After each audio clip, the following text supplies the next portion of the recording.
copyright trolls. Let's take it to the bridge.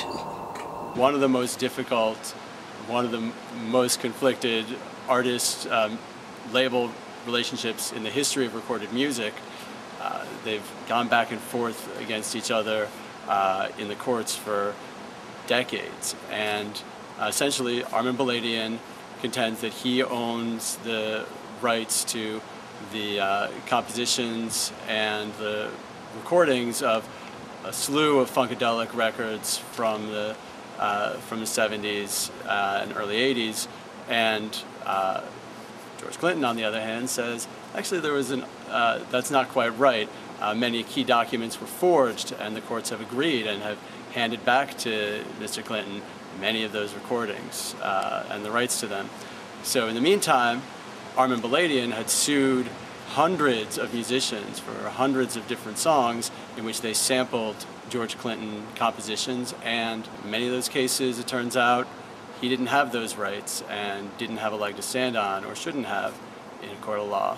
Classical what? Classical bullshit! El Toro Mierda.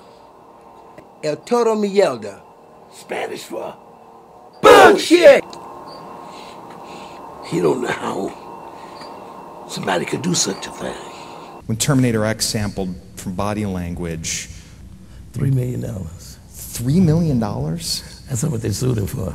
I don't like the guy either. The guy that sued him, that's the same guy I'm fighting with now. Right. So, but you said at the time, they sampled this song, it didn't make any money for us, didn't make any money for Bridgeport, which is the guy we're talking about here. Suddenly it's making money for Sony and Bridgeport suing, so I called up Chuck D and Flava Flav, and we got on CNN, and I told him I didn't care. I did it for hip-hop. The lawyer got on MTV and said that I was suing Public Enemy, blah, blah, for $3 million. I had to make my statement, so we went on CNN and like radio and said, I'm not. The case was dropped.